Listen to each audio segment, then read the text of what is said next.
So it could be a close run thing because during the rest of this month we're going to see a little bit of a tussle going on between warm and cold air across the British Isles, which is what these weather maps show.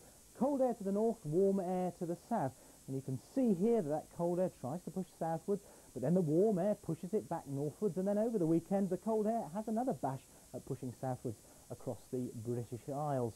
Now, the first batch of cold air is trying to push into the far northwest at the moment. It's coming in behind this band of cloud and rain, and you can see how that rain has tended to fizzle out through the afternoon as it moves southwards across Scotland.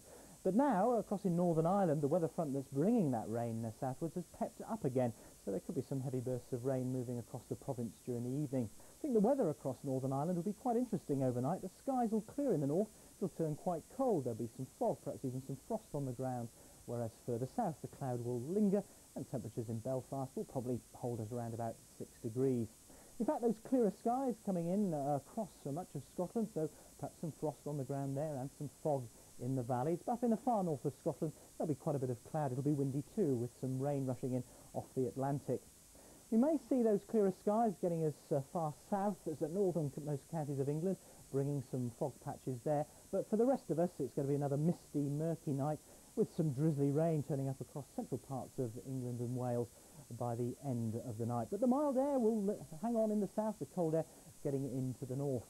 Tomorrow then, probably the best of the sunshine across Northern Ireland, across Scotland, northern parts of England as well. The far north of Scotland staying dull with some more outbreaks of showery rain.